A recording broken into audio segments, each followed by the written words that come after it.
her when she said she had been faithful, and she trusted him when he made a completely unreasonable demand. Right? And off they went. And then, if that matters weren't bad enough, then little boy Jesus gets lost in the temple.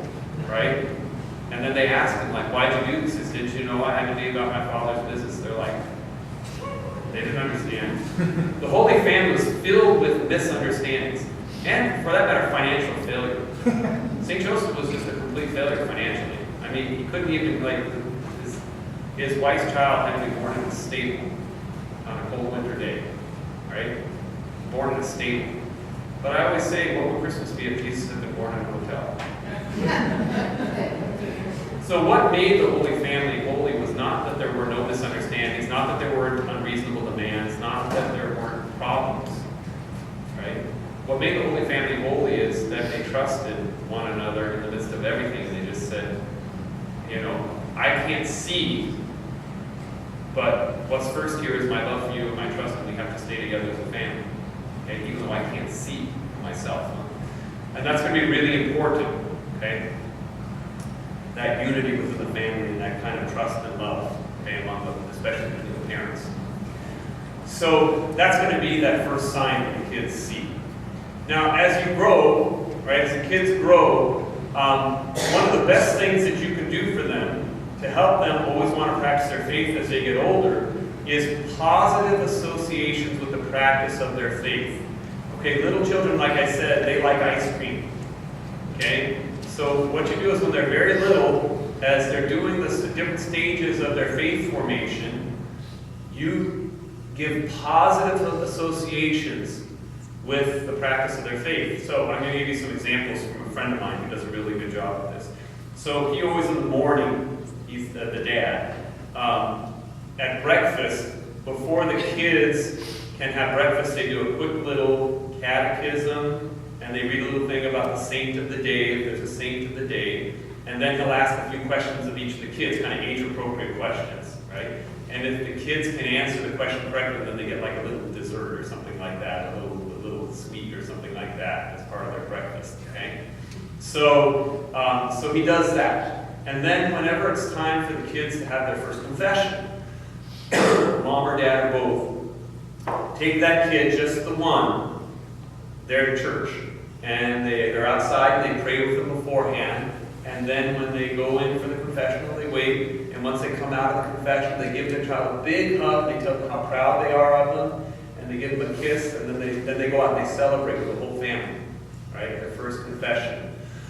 Their first communion. Or whatever. Okay? Or their confirmation. Right? So at each stage, there are these positive associations with the practice of their faith. So that as they get older, they always remember what a joy it was. When it comes time for a major solemnity, for example, the Feast of the Immaculate Conception, or whatever, or the Feast of the Annunciation during Lent or something like that, you know, they celebrate as a family, you know. There's always a big dessert that happens. The kids are on the liturgical cycle of the church, where they remember the happy, you know, the good things that happen, all the bonuses that happen on big feast days and things like that. So these are the kinds of things that are just positive associations with young people who can't even reason. All they do is they love ice cream. You know, these are the positive associations that help them to think about their faith and remember the practice of their faith with positive images and memories. Okay, those are just simple things that you can do on a regular basis. Okay? And then you want to avoid negative associations with the practice of the faith. Okay? Now, the most important thing on this front has to do with when parents, the spouses, are unequal in their practice of faith. I rarely find a couple where the husband and the wife are equally practicing the Catholic faith. Usually one is more fervent than the other. Almost always. And the devil knows that, and the devil wants to use that as a weapon against the children. And here's what the devil does. The devil goes and he whispers in the ear of the spouse who's more faithful, of the spouse who's more devout, and says, you know, the real problem in your family is your spouse. If your spouse were only devoted and practice their faith more, then the kids would be happier. They're the real problem, and so you got to tell your kids you shouldn't be like your father, or you shouldn't be like your mother. And you complain to your kids about it, you complain to your spouse about the fact that he's failing or she's failing or whatever. And then the devil goes and whispers in the ear of the other one who's not as devout and says, your spouse thinks of you as a disappointment. And, no matter what you do, you could never do anything good enough for her or for him. And so you're a real disappointment, in this family. You're an anchor or whatever, okay? So then what happens? Then the kids see this. They see that the Catholic faith is a source of contention and division between their parents, which is the only thing the devil really wants. Why would a kid want to practice a faith that made his parents grow apart? Why would a kid want to practice that faith? They're going to run away from that faith. And so the biggest mistake you can make as a parent is to try and blame the problems in your family life on the less devout spouse, or conversely, to blame the problems in your family on the more devout spouse, or whatever. The proper response is always to say, my faith tells me that I'm supposed to be a loving spouse who unconditionally loves my spouse, whether I'm a husband or a wife. And my faith tells me that I'm supposed to be sacrificial, that I'm supposed to be supportive, and whatever. And the kids need to see that the reason why mom and dad are loving each other sacrificially, that they're getting along, that they're making the sacrifices necessary even when they don't see eye to eye about things, is because of the faith. The kids need to see the faith drawing their parents closer together. Okay? So please do not make that mistake. Don't make that mistake. Okay? And if you've made that mistake, you kind of got to backtrack a little bit. Now, I know many cases where it's a really difficult situation where the parents are now divorced or something like that. And the biggest mistake that parents who are separated or divorced can do is they try to get the kids on their side. They say, well, it was your father's fault, and he's the problem, but I'm the good parent, right? Get the kids on my side, right? Or vice versa. It's your mother's fault, she had mental problems, whatever, whatever, okay? And that's the worst thing you can do, because children see themselves equally to their father and mother. They can't reject one of their parents without rejecting themselves. So if you get them to not love one of their parents, or you get them to blame one of their parents for whatever's wrong in your family life, they end up just loathing themselves, right? And you can't do that. The response is always, you should love your dad. You should love your mom. Your mom, your dad, they gave you life. And you need to pray for them, and you need to help them, right? That's always the response. It's never the blame game where you're just like, if only we did this, then our life would be better. No. The response is, the problems between your dad and I, or your mom and I, there are problems, and I need to work on that, we need to work on that. But you have to love your father. You have to love your mother. You have to support and help them, no matter what's going on with the other spouse. Okay? No matter how bad it is, even if they're married, right? Sometimes you can't love them and live in the same home, but you still have to forgive them, for example, and so forth. Okay? So even in those very extreme circumstances, it's really important that the kids see that your faith is a cause of reconciliation, a cause of somehow hope of coming together. Okay? That's really, really important to do in a household, in many households where you don't have that ideal relationship in the faith with both parents. Okay? So that's one of the best pieces of advice I can give you with regard to keeping your kids Catholic. They need to see the faith as a source of unity between the parents. Okay? Next. Education. I talked already about education. It's important that the children get a proper education in the faith, and that their education isn't distorted by the world. Okay? It used to be that the world, and when I say the world, I mean basically the normal public educational institutions, whether it be grammar school or high school or college. It used to be see that those things were kind of indifferent to the Catholic faith. They just sort of, we don't care about the Catholic faith. We're just doing our own thing. We're just here to make you a lot of money or something like that. Now today, those educational institutions, especially the higher ones, but even at the level of grade school, they are systematically constructed to attack the Catholic faith at every level. Okay? Your children will be taught about homosexuality. Your children will be taught about transgenderism. Your children will be taught about all sorts of, perversions and things that are contrary to the basics and fundamentals of morality in the Catholic faith. They'll be taught rationalism. They'll be taught, this idea that atheism, whatever else. They'll be taught all these things very systematically as part of their public school education.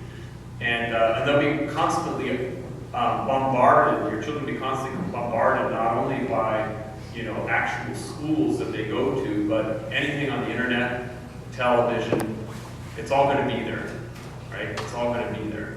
And so you can't take a passive attitude towards your children's education. You're going to have to be weird, okay? The first Christians were weird. They realized, okay, we can't do things that other people do. We have to separate ourselves out to a certain degree from the society. And you're going to have to do something like that. Now, you can't do it all together because that harms the kids too. So you're going to have to walk a tightrope. You're going to have to walk a tightrope and basically allow your kids to be exposed to some things that you don't want them to be exposed to, once at least where they're at an age where you can explain it to them, your kids shouldn't even have to hear about possibly a divorce, right? Your little kids shouldn't even know that that's a possibility, right? But there you go. It's everywhere. It's all around. And so you want to protect your kids, especially when they're young. You want to be very careful about who they're hanging out with. I don't know why parents give their kids smartphones when they're young. I have to be honest with you. I sit in the confessional, and I've been a priest for about, let's see, how many years now? 13 almost years? 13 years. And over those 13 years, you know what has just skyrocketed in confession? Pornography on the internet. Just skyrocketed. And every kind of, and not just pornography, but the really bad stuff too, the natural things and whatever. Okay, all that has skyrocketed, and largely it's because parents are giving their children access to the internet and not protecting them. Right, and that's especially dad's job. Okay, so if you're going to give your kids a smartphone, or if you're going to give your kids a laptop with the internet, you put a filter on that thing, and you make sure you know exactly what your kids are looking at all times. Okay, that's that is a serious sin of negligence to just simply throw your kids to the wolves, because I guarantee you, the internet is looking for your kids. You know how the confession usually goes? Well, when's the first time you saw pornography? When I was 6 years old, Bob. 7 years old. And how did I find it? Well, I was just sitting there on the internet, and there was this advertisement. And it said something funny, it was a joke. And so I clicked on it. And then it had something weird in there. I don't know, I felt strange, but I watched it anyway. And then before you know it, they were looking at pornography. The internet is looking for your kids. And little kids. So they can get them addicted and get them hooked. You are derelict in your duty as a parent if you are not extremely vigilant with regard to and if you think your kid's not looking at this stuff, you're wrong. You're just wrong. You're deceiving yourself. So that's one of the most important things that parents need to know. In some sense, it's excusable because my generation and older, and even a few years younger than me, the internet didn't exist when I was a kid, teenager. By the time the internet existed, I was already a full-grown adult. I already had the moral habits I needed to be able to protect myself against those things. But this generation, kids that are 30, 35 and younger, they never got that, and their parents never suspected anything because the parents never had to worry about it. And so now that whole generation was lost, basically, because no one protected them. No one protected them. So you're going to have to be super vigilant with your kids, with your grandkids with regard to that.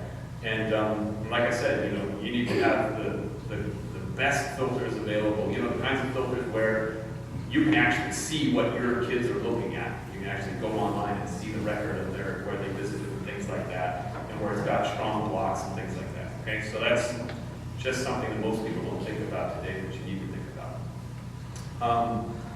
Then, with regard to the educational institutions, you just can't send them anywhere to school anymore. You just can't send them anywhere to school anymore.